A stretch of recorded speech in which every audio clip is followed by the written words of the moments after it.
Bab 139. Kakak, lah sangat sibuk. Kau ingin menantang Destri? Pak Fu menatap Sander dengan terkejut. Sander mengangguk, ya, kenapa? Sander dengan tenang menjawab, bukankah ia bilang, hanya bisa memilih salah satu di antara kami? Kalau begitu, kenapa tak berduel? Pak Fu terdiam. Kau benar-benar keras kepala. Sander mengeluarkan kuas dan kertas, lalu mulai menulis, pada pertempuran itu, kau tak menghormati etika bela diri, memanggil bantuan dari Tao Langit, namun Tao Langit dengan mudah kukalahkan. Sekarang, kau mengatakan hanya bisa memilih salah satu di antara kita, bagaimana kalau kita berduel? Kau bisa memilih tempat, waktu, aturan. Usai menulis surat, Sander kembali mengayunkan kuas dan menulis namanya. Melihat surat tantangan dari Sander, Pak Fu terdiam. Arogan. Itu adalah kesan pertamanya. Namun setelah berpikir sejenak, apakah benar Sander arogan? Destri pernah bertarung melawan Sander, dan dalam pertempuran itu, Tao Langit ikut campur. Namun, Destri masih kalah. Ini bukan arogansi, melainkan kepercayaan diri. Sander tiba-tiba berkata, Pak Fu, dapatkah membuat surat ini diketahui oleh seluruh alam semesta? Pak Fu menatap Sander, kau ingin membuat masalah ini jadi besar. Sander mengangguk. Baiklah, ini mudah, cukup dimasukkan ke dalam surat kabar Guanxuan. Platform itu didirikan oleh ketua Paviliun Xianbao sebelumnya. Setiap hari akan ada berita terupdate dengan berbagai peristiwa terkini. Usai bicara, Pak Fu mengeluarkan selembar kertas dan memberikannya kepada Sander. Di dalamnya terdapat berbagai hal yang terjadi di Akademi Negara Qi. Namun, ada sedikit perbedaan dengan fakta, beberapa bagian terlihat dilebih-lebihkan dan dibuat-buat. Pak Fu berkata, kalau ingin seluruh alam semesta mengetahuinya, satu-satunya cara hanya ini. Sander mengangguk, baiklah. Hal itu memerlukan uang, ujar Pak Fu. Sander terkejut. Pak Fu tersenyum, namun, kau tak perlu membayar, karena begitu surat tantanganmu muncul di sana, itu pasti akan laris. Kau harus memikirkannya baik-baik, begitu tantanganmu muncul di surat kabar, maka perselisihan antara kau dan Destri akan menjadi semakin sengit. Sudah aku pikirkan dengan baik, ujar Sander. Pak Fu mengangguk, baiklah. Aku akan segera mengurusnya. Terima kasih. Pak Fu menggeleng dan tersenyum, tak perlu sungkan. La pun berbalik dan pergi. Sementara itu, Sander juga pergi. Mengunjungi kediaman keluarga Ye. Di perjalanan, pagoda kecil berkata, sebenarnya, kau sepenuhnya bisa menghindarinya untuk sementara waktu. Melakukan ini sekarang, terasa agak impulsif. Sander tersenyum, paham, kelak aku akan lebih berhati-hati dalam mengambil keputusan. Pagoda kecil masih ingin mengatakan sesuatu, namun suara misterius berkata, bodoh, apakah kau pikir ia benar-benar impulsif? Maksudnya, suara misterius mendesah, masalah ini sebenarnya sudah ia pikirkan dengan matang. Kecerdasan anak ini sepenuhnya mewarisi orang tuanya. Pagoda kecil agak bingung, apa maksudmu? Saat ini, dua kekuatan terbesar di Akademi jelas mendukung Destri. Sander berada dalam posisi yang lemah. Namun ia dengan terang-terangan menantang Destri. Menurutmu apakah mereka berani menindas Sander? Pagoda kecil diam. Kalau mereka menindas Sander, mereka akan dihujat oleh seluruh alam semesta. Reputasi Destri juga akan hancur. Sekarang, mereka hanya memiliki satu pilihan, yaitu menerima tantangan Sander, dan tak boleh membiarkan siapapun membunuh Sander. Sekarang, ia telah berhasil memperoleh waktu untuk dirinya sendiri. Sebelum pertarungan terakhirnya dengan Destri, pihak Lawang dan Akademi Guanxuan Pusat akan memohon kepadanya agar tak mati. Kalau tidak, mereka akan menjadi kambing hitam atas hal ini, ujar suara misterius. Pagoda kecil berkata, ternyata ini maksudnya. Namun kenapa ia tak menjelaskannya kepadaku? Suara misterius berpikir sejenak, mungkin ia tak menyangka bahwa kau sebodoh ini. Pagoda kecil. Tak lama kemudian, Sander tiba di keluarga Ye. Bertahun-tahun yang lalu, situasi keluarga Ye tak begitu baik. Mereka memaksa Master Pedang Dunia meninggalkan keluarga Ye dengan membawa adik perempuannya. Setelah Natalie dewasa, keluarga Ye mulai membaik. Meski kini tak sekuat sebelumnya, hampir tak ada yang berani mengejek mereka. Sander melihat ke kediaman keluarga Ye. Tuan Pagoda, inikah tempat di mana Master Pedang Dunia dulu tinggal? Ya, jawab Pagoda kecil. Dengar-dengar ia dulu sangat menderita di sini. Pagoda kecil berkata, mau masuk untuk melihat-lihat. Sander meragu sejenak, tak masalah. Gerbang tiba-tiba terbuka, seorang gadis berusia 6 hingga 17 tahun berjalan keluar. Gadis itu mengenakan gaun panjang berwarna biru, cantik dan ceria. Ia memegang sebuah pedang panjang. Gadis itu tertegun, kemudian berlari ke depan Sander. Wow, kau Sander Ye. Gadis itu semakin antusias. Sander, Tuan Muda Sander, bagaimana kau bisa ada di sini? Aku datang untuk melihat-lihat. Ayo masuk ke dalam. Gadis itu menarik Sander menuju kediaman keluarga Ye. Sander menggeleng sambil tersenyum. Gadis ini sungguh antusias. Tuan Muda Sander, namaku Kirana Ye, panggil saja aku Kirana. Sander tersenyum. Nona Kirana, kau mengenalku. Siapa yang tak mengenalmu sekarang? Kau adalah idolaku, aku sangat mengagumimu.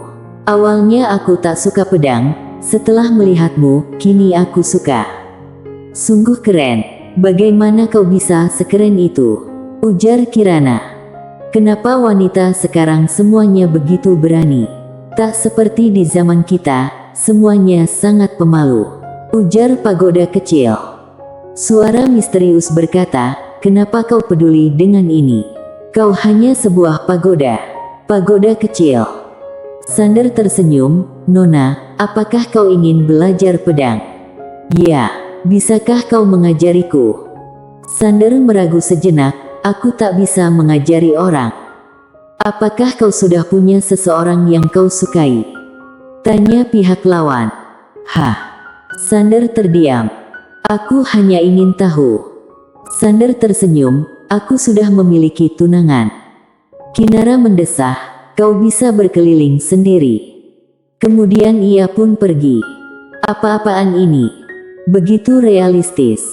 Pagoda kecil berkata, ambil jalan kanan. Sander mengangguk, lalu berjalan ke arah kanan. Kemudian tiba di depan sebuah halaman. Halaman ini sangat tenang dan bersih, tak ada satu orang pun. Tuan Pagoda, apakah ini tempat di mana Master Pedang Dunia dulu tinggal? Tanya Sander. Ya. Sander mengangguk dan masuk ke dalam. Meski tak ada orang, ruangannya cukup bersih. Setelah memerhatikan sekeliling, ia melihat di meja ada 2 mainan kayu kecil. Maju dengan penasaran, boneka di sebelah kanan mirip Master Pedang Dunia, sementara satunya lagi adalah seorang wanita. Tuan Pagoda, apakah ini adik perempuan Master Pedang Dunia? Ya. Sander hendak menyentuh boneka itu. Hei, jangan asal memegang barangku. Ada seorang wanita ilusi di belakangnya. Wanita itu mirip dengan boneka kayu yang hendak dirinya pegang tadi. Sander terkejut, pihak lawan pun demikian. Senior, maaf aku tak bermaksud mengganggu. Siapa namamu? Sander Ye. Wanita itu sedikit terkejut. Sander Ye. Apakah kau mengenalku? Tentu saja, jawab lawan. Sander tampak kebingungan. Kok bisa? Kau sendirian? Ada Tuan Pagoda, jawab Sander. Aku sudah merasakannya. Kau mengenal Tuan Pagoda? Ya, bahkan sedikit dekat. Pagoda kecil. Apakah kau juga mengenal ayahku? Tanya Sander. Pagoda kecil menjadi agak gugup. Seharusnya tak membawa anak ini ke sini. Wanita itu tertawa, tentu saja, dan sedikit dekat juga. Senior, bisakah kau memberitahuku? Tuan Pagoda terus mempermainkanku dan tak memberitahuku kebenaran. Pagoda kecil. Wanita itu tersenyum, tunggu hingga kau menjadi lebih kuat, kau akan tahu sendiri. Sander merasa sedikit kecewa. Wanita itu berjalan ke samping, ia menatap dua boneka kayu itu, seolah teringat sesuatu, dan merenung. Sander bertanya, "Senior, apakah Master Pedang Dunia tak bersamamu?" Wanita itu mengelus boneka kayu Master Pedang Dunia, terlihat sedikit sedih. "Kakak, ia sangat sibuk. Aku sudah lama tak bertemu dengannya." Bersambung. Bab 140. Aku ingin menguburnya sekarang juga. Kakak yang ia maksud adalah Master Pedang Dunia. Entah kenapa Sander merasa akrab dengan wanita ini. Perasaan yang agak aneh ini membuatnya terkejut. Wanita itu berbalik, "Kau harusnya tak tahu siapa orang tuamu, kan?" Sander mengangguk, "Ya, Tuan Pagoda mengatakan bahwa ayahku adalah menantu yang tinggal di rumah istri." "Sialan." Pagoda kecil dengan gemetar berkata, "Sialan, kenapa orang ini selalu mengatakan hal ini kepada siapapun yang ia temui? Bisakah masalah ini dilupakan saja?" Suara misterius berkata, "Dia sedang balas dendam karena kau mengelabuinya." Pagoda kecil diam. Pemuda ini benar-benar pendendam. "Apakah benar ia berkata begitu?" tanya wanita itu. Sander mengangguk. "Tampaknya kau tak terlalu percaya." Wanita itu tersenyum. "Ya." Wanita itu memperhatikan Sander sejenak. "Kau sangat tampan, lebih tampan dari ayahmu." Sander tersenyum malu-malu. "Kau juga sedikit pemalu. Benar-benar berbeda dengan ayahmu." Sander penasaran, ayahku orangnya seperti apa? Wanita itu berpikir sejenak, ayahmu agak tak tahu malu. Tuan Pagoda mengatakan ia adalah orang yang sangat baik, benarkah? Tanya Sander. Pagoda kecil segera merasa lega. Akhirnya, orang ini tak lagi membuatnya tegang. Harus diakui, ia benar-benar takut. Kalau suatu hari nanti Sander mengatakan perkataan itu pada orang yang tak seharusnya diberitahu. Membayangkannya saja Pagoda kecil merasa ngeri. Wanita itu tersenyum, "Lah memang sangat baik. Apakah kau membencinya?" Sander berpikir sejenak, "Aku tak dapat menjawabnya sekarang." Wanita itu mendesah, "Masalah antara kau dan ayahmu, sudahlah. Kelak kalian selesaikan sendiri." "Sander, aku sudah harus pergi." "Baiklah," ujar Sander. "Kita pasti akan bertemu lagi." Wanita itu tersenyum. Kemudian ia melihat ke arah perut Sander. "Tuan Pagoda, kau sudah bekerja keras." Usai bicara ia pun menghilang. Sander diam sejenak, kemudian pergi. Begitu keluar, ia melihat Kirana, dan di sampingnya ada seorang pria tua. Kirana tersenyum. Beliau adalah pemimpin keluarga Ye saat ini, Chris Ye. "Mendengar kau datang ke sini, ia secara khusus datang untuk bertemu denganmu." Sander memberi hormat, "Maaf sudah mengganggu." Chris melirik Sander sekilas, tersenyum dan berkata, "Tak heran bisa disebut kultivator pedang terbaik dari generasi muda saat ini. Benar-benar memiliki karisma yang berbeda. Terima kasih atas pujiannya, senior." Chris tersenyum tipis, "Sejauh yang aku tahu, Destri dari Bima Sakti sedang menargetkanmu. Apakah kau tahu?" Sander mengangguk, "Ya." Chris berkata dengan suara berat, dari informasi yang kudapat, di sekitar Destri sudah berkumpul sekelompok orang-orang hebat dari alam semesta 5 dimensi. Dan kini, kau mengirimkan surat tantangan, sama saja dengan menantang sebuah konsorsium kepentingan besar.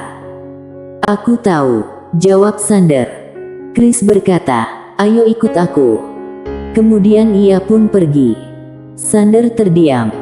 Kirana mendesak, cepat ikuti beliau. La langsung meraih lengan Sander dan membawanya pergi. Mereka datang ke sebuah aula besar. Di tengah aula itu terdapat sebuah kotak pedang berwarna hitam. Chris maju, sedikit membungkuk, lalu mengambil dan menyerahkan kotak pedang pada Sander. Apa ini? Chris tersenyum. Di dalam kotak pedang ini, terdapat 2 pedang terbang. Kedua pedang itu berada di puncak tingkat kaisar. Mereka pernah mengikuti Natalite, namun karena leluhur mencari ilmu pedang yang lebih tinggi, keduanya ditinggalkan di rumah. Selama ini tak ada yang dapat menjadi majikan mereka. Tuan Muda Sander, kalau mereka mengakuimu sebagai majikan, keduanya bisa menjadi milikmu. Sander terkejut, ini. Cobalah, ujar pihak lawan. Kenapa? Chris berpikir sejenak. Ketika berada di Akademi Negara Ki kau pernah menunjukkan sebuah emblem, kan? Sander mengangguk, lalu mengeluarkan emblem tersebut. Akademi Negara Ki tak mengakui emblem ini, namun kami mengakuinya. Barang berharga yang kami miliki hanya 2 pedang ini. Selama mereka bersedia mengikutimu, kau bisa membawanya pergi, ujar Chris. Sander diam. Sementara sarung pedang tiba-tiba bergetar dengan intens. Chris terdiam. Kedua pedang terbang keluar dari sarungnya, dan berputar di sekitar Sander. Chris dan Kirana kaget.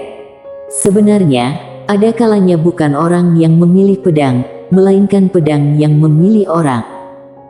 Sangat jelas, kedua pedang ini tertarik pada Sander. Sander menatap kedua pedang terbang di depannya. Keduanya memiliki panjang 3 kaki, lebar 2 jari, dan tanpa pegangan.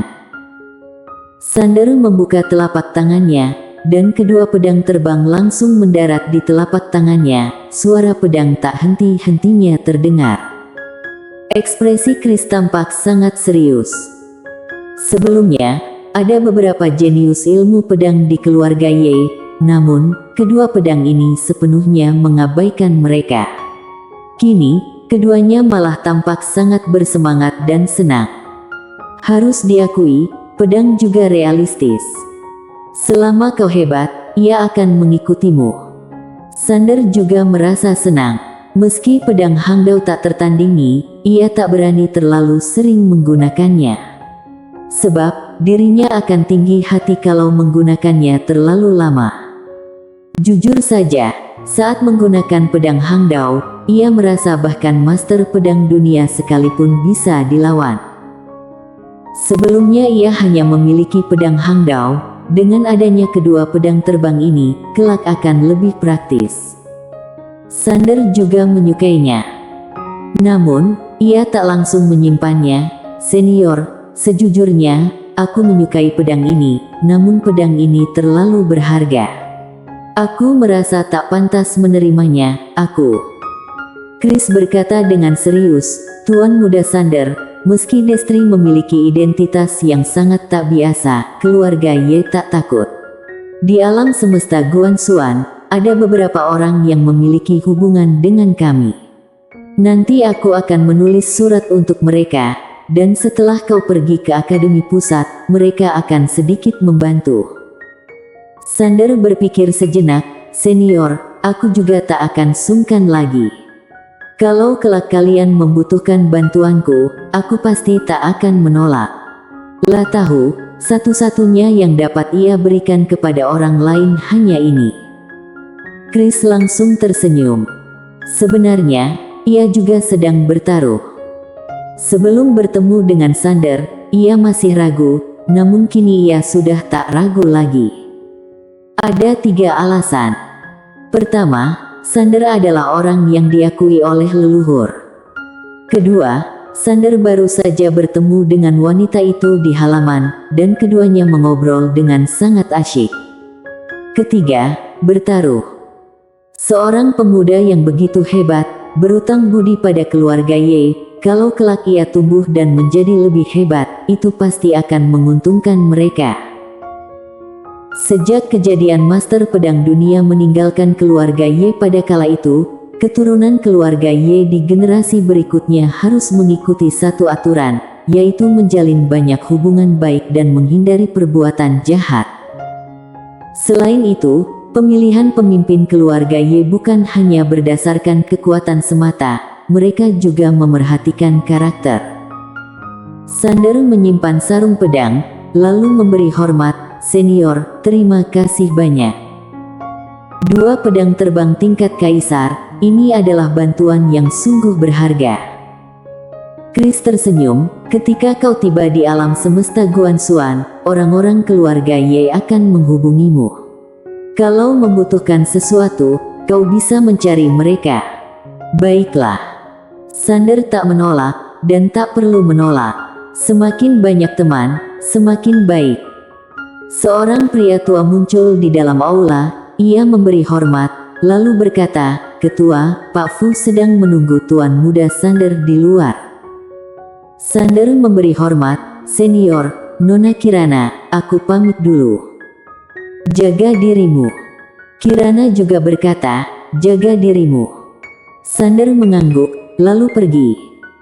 Setelah ia pergi, Kirana berkata, "Ketua, ia benar-benar sangat berbakat. Sayangnya, ia bukan orang dari keluarga Ye kita." Chris mengangguk, "Benar, bakatnya dalam ilmu pedang cukup istimewa. Bahkan jika ditempatkan di Akademi Guanxuan Pusat, ia pasti bisa mendapatkan posisi yang istimewa." Kirana mengernyit, kenapa para sekte dan keluarga besar masih ingin menekannya. Chris menggeleng, kalau ia begitu luar biasa sejak awal, para sekte dan keluarga besar pasti tak akan menindasnya. Namun kini, ia sudah ditindas, dan kedua belah pihak sudah menjadi musuh. Kalau Sander pergi ke akademi, ia pasti akan menjalin hubungan baik dengan faksi akademi, dan mereka tentu tak ingin Sander bergabung dengan faksi akademi. Terutama sekarang, Destri sangat tak menyukai Sander. Kirana bertanya, "Ketua, apakah kita akan menang dalam taruhan ini?" Chris tersenyum, "Nak, kau tak perlu terlalu khawatir tentang menang atau kalah, hanya lakukan kebaikan, itu sudah cukup." "Paham," jawab Kirana. Di luar kediaman keluarga Ye, Pak Fu menatap Sander, "Lah menerima tantanganmu. Ayo pergi," ujar Sander. "Kemana?" Sander menatap Pak Fu, "Dia sudah setuju untuk bertarung, bukan? Aku akan ke Akademi Guanxuan Pusat, dan menguburnya sekarang juga." Pak Fu tersenyum masam, memang benar ia sudah setuju, tapi waktu yang ia tetapkan adalah 3 bulan kemudian. Sander mengernyit, "Tak bisa, aku ingin menguburnya sekarang. Pak Fu, bawa aku ke Akademi Guanxuan Pusat. Biaya perjalanan utang dulu, setelah aku menguburnya dan merampas cincin penyimpanannya, baru aku bayar." Pak Fu tak bisa berkata-kata. Bersambung.